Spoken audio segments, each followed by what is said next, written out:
You're listening to real conversations with real people about business and branding. This is the Sheba Show on the Creative AF Divine Flow. In this first episode of the Sheba Show, where we get to chat with real people about business and branding, I sit down with one of my PR clients, Carla Bisong, owner of the Bisong Art Gallery in Houston, Texas. Bisong Art Gallery is the longest running Black women-owned gallery in Houston.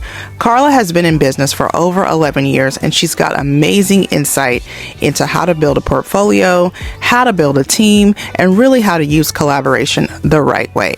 So stay tuned because the show starts right now. So thanks again, Carla, for letting me come out and talk to you today and just be a little bit nosy. I mean, I have known you for a while. We've been working together for a little while now, but my audience may not know you. So give us a little bit of background on the art gallery and how you transitioned from corporate to full-time business owner.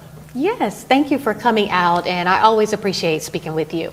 My transition from being in corporate America to a gallery is really unusual because I always had it in my heart that I wanted to be surrounded by the art community. I'm not an artist, but I love art, I admire art, and when I found out what an art dealer does, then I started being intrigued, asking questions, doing research, and finding out more. Like that sounds, sometimes something sounds like you would want to do it, but you just don't know how to get started, what to do.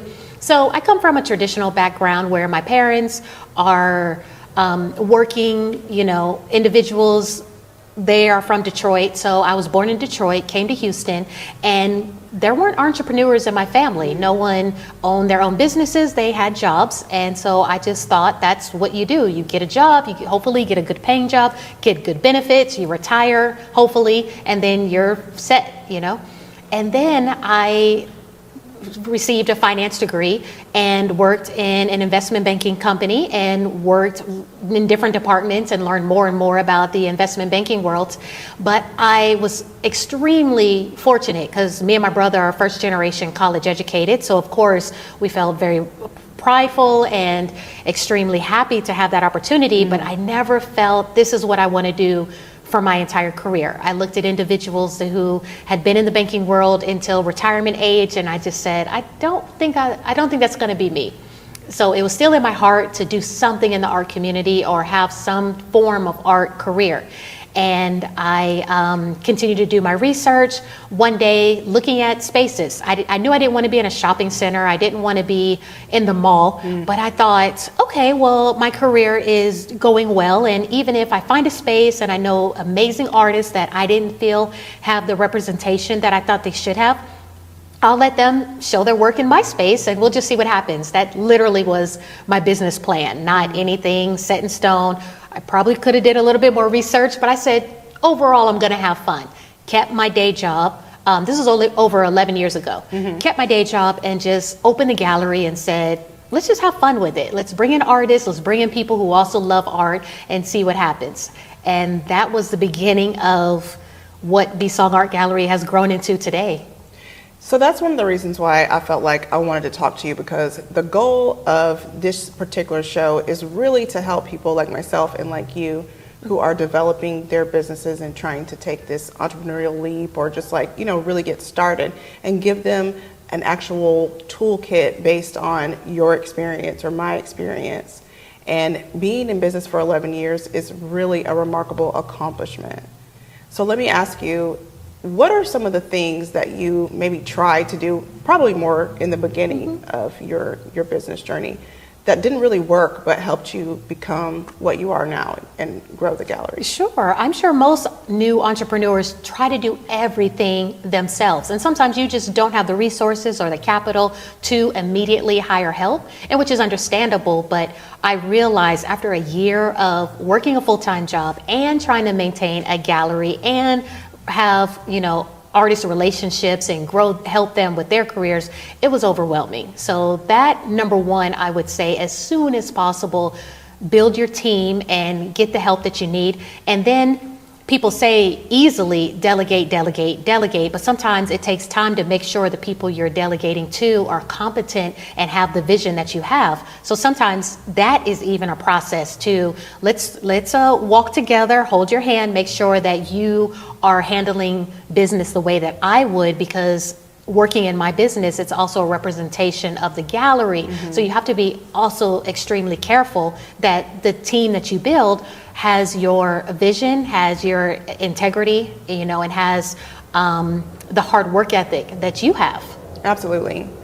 So would you say that your ideas on collaboration really helped you in building that team? Because I know a lot of people talk about collaboration, but I don't know if everybody really understands what it means. It means that, my strengths are not your strengths, but we work together really well. So would you say that, collaboration was really part of you building that team? So true. So true. I feel that I am a big picture thinker, and sometimes I don't want to get lost in the weeds of all the minute details. So it's good to have the individuals that may enjoy that. They love checking every I, dotting every I, crossing every T, and just making sure. And then I learned too, don't duplicate exactly your personality style, because I feel like I'm the optimist, I'm the dreamer, and sometimes you need someone that is a little bit more, okay, I see what you're saying, but logistically, let's walk this through. And then sometimes I want to say, we'll figure it out. We don't have to, plan every single step, but it's good to have the two come together,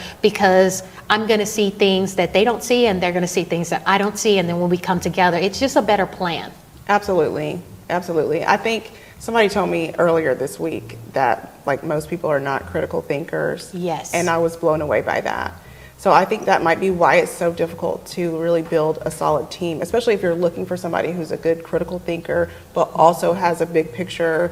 So we're looking for an Aquarius. That's what we're looking for. And now a good word from our sponsors, Visionary Masterminds. Last year was incredible, and we had the pleasure of working with some amazing clients. This year, we want to take it to the next level and elevate your visual storytelling with Visionary Masterminds. We will be offering drone service, referrals, giveaways, and a variety of new packages, unleashing creativity, capturing moments, and bringing your ideas to life. Make sure you're following to stay in the loop of everything we have going on. You don't want to miss out. Your vision, our mastery, a perfect cinematic blend. We certainly hope that you will check them out. They do great work. We've used them several times on many different projects. Now, let's get back to the show. So what advice would you give a new business owner or an entrepreneur on building their portfolio? How do you do that? Give us the tea on how to build a portfolio. Sure. Depending on what your business is. For me, I'll speak for myself. I definitely, when it's brand spanking new, I'm okay with doing work or services for the right clients or the right individuals, because sometimes not everyone's saying, let's say the example is catering. So someone who says, I'm having an event and I'm not going to pay you to cater, but if you provide food, you have exposure in giving your business card out to X amount of people. Well, I would take it a step further. Okay, who are these people? Is it maybe a kid's birthday party? In my opinion, and I'm just throwing out examples, but in my opinion, that would not be a great example for you to cater for free, because you don't have enough information on the parents, who they are. Do they hire, individuals that need a private chef or would need higher end catering? But let's say it is a group of individuals who are members of a dining club. So they are already spending X amount, and they love high-end 4-course chef menu. They want the top of the top. They consider themselves foodies, and they do not mind splurging on great food. And so those are the individuals you want to speak to, because yes, they, number one, have an appreciation for your craft, and number two, they have the finances of employing you to cater their private parties and their special events, and they appreciate that. So when I say you collaborate and maybe start out building your portfolio, it's fine to do that, but always make sure who are you targeting and who is the audience. Okay, and so this is what I'll add from my experience. when I started out, there were a lot of people who were like, oh, well, you don't have experience, so you need to do this for little to nothing. And I was like, you're right, I should. And I caught myself doing that for a long time. I mean, like, how many is enough, you know? Yes. And that's what I want people to realize. It's like, yeah, you're probably going to have to give away some things to build that portfolio, but give yourself a stopping point. Yes. So, like, sometimes I'll even suggest people, like, do it 3 times. If you have 4 services, do each thing 3 times. Yes. And then you can say, okay, no, now I'm charging for it. Because you also know what it takes. Because in the beginning, I was like, oh, it's $25. And then I would be dying because it really was $2,500, you know, worth of my energy. Yes. So that's what I would say to that. Okay, so here's another business question. What are your top 5 tips or things you would put in a business building toolkit for a new entrepreneur? For yourself, invest in yourself first. So any form, some people feel education is just university and degrees. Invest in yourself. If it is an entrepreneurship, following behind someone, an apprenticeship, that could be great. So you look up to someone in your industry, in your field. Is there a way you could be of service to that person that they feel, yeah, I'd love to take you under my wing to showcase you. So have that heart of servitude in order to learn, you know, from someone that you admire and you look up to. That would be amazing. So that education and that knowledge that you're always going to keep learning and you're going to keep pivoting as times change. The way we did business, maybe even just before COVID, is certain things that we have to pivot afterward. So be flexible, have your plan, write it in pencil, but things are just going to happen that you completely have no control over. I would also say, as I said before, that team is so important. The collaboration, the team is so important. So definitely don't give yourself a hard time when you may make mistakes in character or judgment and getting someone on your team that's not a good fit. It's good to just realize and don't be afraid of the hard conversations. I am an ex-people pleaser. So I kept people on my team that was like, this is not working out. They know it's not working out. They don't want to say anything. I don't want to say anything. And we just keep looking at each other, smiling and suffering together. We are just smiling and suffering. And I will admit, one person, she worked with me part-time and I was so happy. She was like, well, you know, I really do need to work full-time and I found a great opportunity. And I was like, I am so happy for you. I want you to spread your wings and fly. And I'm also learning what the position they're doing for you. It doesn't mean that they're not good. That just might not be their wheelhouse. So doing something else might be something better. I was listening to a podcaster who mentioned he had someone on his team in accounting, but the person was really bad at accounting and doing numbers, but he was great creativity, being a photographer. So now he's amazing working at another company because he's over the production and the graphic design and photography. But in the accounting department, somebody would have said, this person is horrible. This is a horrible employee. But it's like, no, he just wasn't in his lane. Make sure you get good people and then make sure they're in the lane that they need to be. So again, I have someone who, great worker, but very, very quiet. It would not be beneficial for me to say, okay, we have few art collectors in the gallery. I need you to go over to them and tell them all about the art and answer all their questions. That wouldn't be good of me because I know that this person doesn't feel comfortable speaking. So it's like, okay, great. You are amazing at hanging the artwork and the logistics and helping with shipping and delivery. And so making sure that's important as well too. And I'm just sputtering off. I probably lost count on how many, 4 or 5. I'm just going to keep all of this tea. So I'm not mad at anything that you're saying. But I will say that this came up for me while you were talking about that.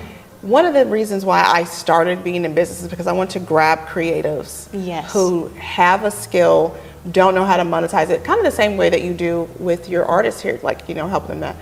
But you've got to have some of these business skills because otherwise it's like, I can't hire you if you're not going to be on time. I can't hire you if you're not going to produce. I can't hire you if you're not going to be able to send me an invoice. One of the biggest things that stops people from getting gigs is not having their invoice ready.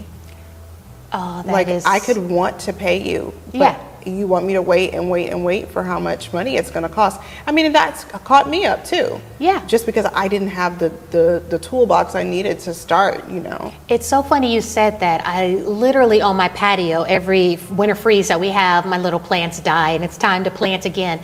But just sometimes I really want to help minority businesses or new businesses. Just don't go to the local landscaping that is a big name that everybody already uses. So when I hear someone is just starting out, I go out my way to really, I really want to be your client. Number one, you're just getting started, and I know people who helped me when I started, so I want to give back and do the same.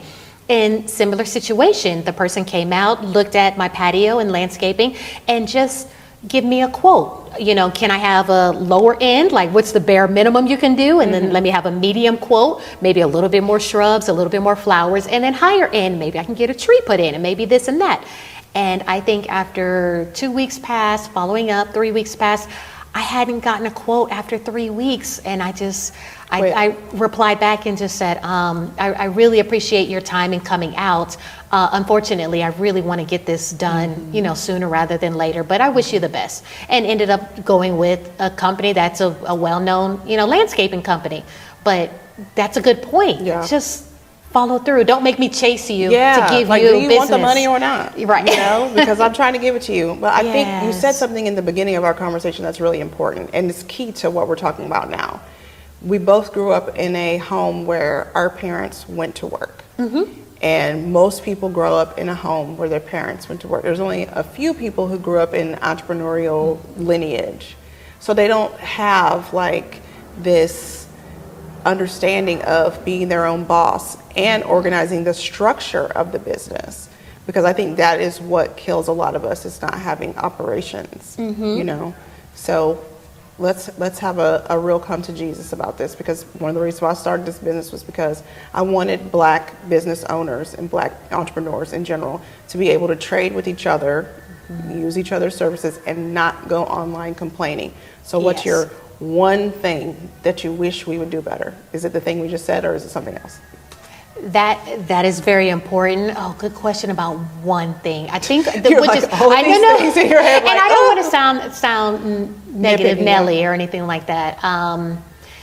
I do feel, and it's unfortunate because systematically we don't have some of the benefits that other communities have. And so sometimes people complain if it's a restaurant. I've heard when I do read the comments on some places, they're supposed to be open at 1 and I was there at 1:15 and they weren't open. You know, this is what I get for trying to, you know, do business with minority businesses. But then sometimes we may not have that support system. That business owner may have been running late because childcare situation didn't work out. That person might be running late because multiple people on the team just weren't able to show up or something like that, and it's not as easy just to get someone in.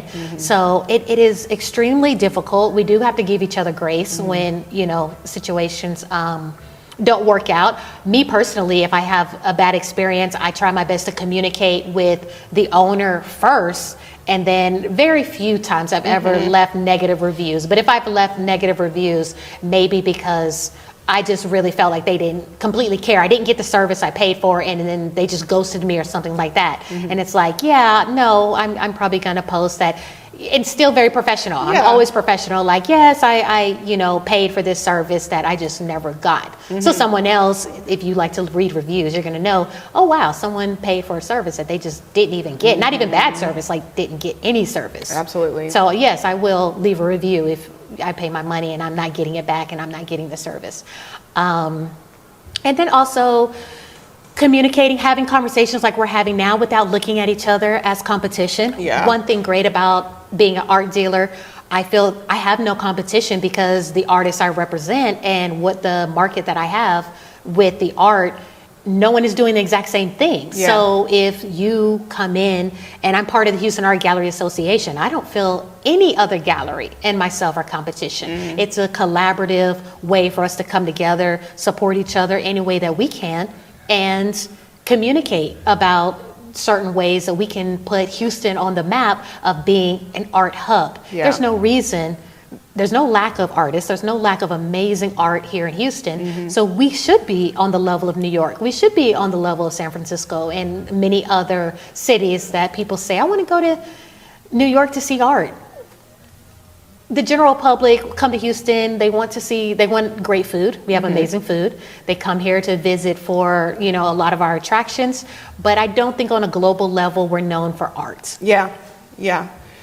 Well, I think my thing is the same as yours, but what I would say is someone's going to complain always, okay? Your response is what can make or break you, especially when it's public.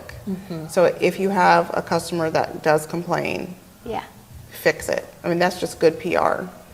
Because all you got to do is give them some coupons and offer them a free meal or something, and they'll feel like you cared. Right. Right. But the response is usually, well, don't come up here then because that's why, and that's not it. That's not it. That was horrific. Who is the popular food blogger? Keith Lee. Yes, Keith Lee. And the response, one person just basically said an experience that he had, and I feel, and maybe I would feel differently if it was my restaurant, but I feel like he's always extremely respectful when he gives his reviews and just states the facts. I don't feel like he doesn't even use any anything. inflection in his voice when he talks about it. I don't feel he does. I think he did a great job. But to your point, the person came back and just was like, Keith Lee, who is Keith Lee? I don't even know that person. Basically, like, you're not even important, whatever. And it's like, no, that wasn't the best way to reply to him having a honest, critical experience in your establishment. So you don't go back and underhandedly dig at the person. Talk to your team. If it was a team situation, okay, let's regroup and let's talk about how we don't want future guests to have this situation. That's it. And let's be real, Keith Lee changed the life of that woman that owns the Pottery. Yes, so let's right. He's somebody. Yeah. Big time. So let me ask you, do you want to share what's coming up next for the gallery? What's the next exhibition, or what can we expect from Bisong? Sure. We continuously have exhibitions every 2 to 3 months. And so we have depending on when you see this video, at the current moment in time, we have 2 artists showing from Austin, and their art is called Electrifying Art. And so that is what you see in the background. And so they are 2 amazing artists. One artist is a abstract painter, the other artist manipulates neon light, and they came together. So you have abstract painting and neon lights coming together to forge that union. The next artist is an artist from Peru who does sculpture work, Juan Torres. He is an amazing artist, and so we'll have paintings, portrait work, and sculpture. And so just depending on when you come to the gallery, we always have something going on. My team and I love to talk about art, so don't ever feel intimidated talking about art, because many people say, I love art, but I don't understand it. I say, just as you love music, you may not be able to play instruments, but you can enjoy it. Same with art. You can still aesthetically enjoy looking at it, but then professionals like myself and my team can answer questions or even communicate how the art is created.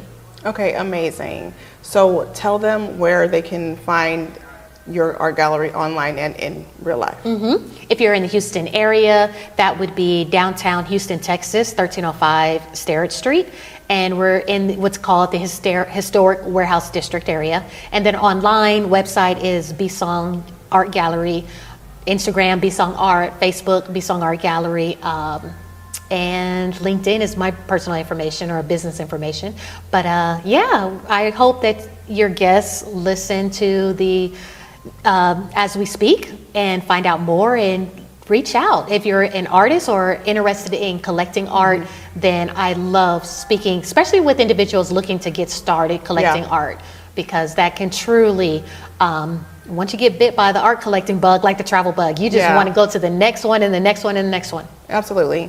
Well, as your PR girl, yes, I just want to say my goal is to help you find those art collectors. So we are looking for art collectors, and if that's you, let us know. Yes. So thank you, Carla, for letting me come and be nosy and bring my crew in. Hey, crew.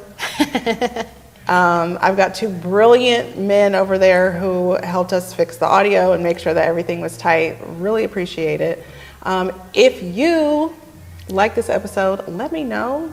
Just send me an email, sheba@mscreativeaf.com, or follow me on Instagram at MUZE brand MGMT, Muse Brand Management. and look forward to the next episode. Guys, this has been The Sheba Show.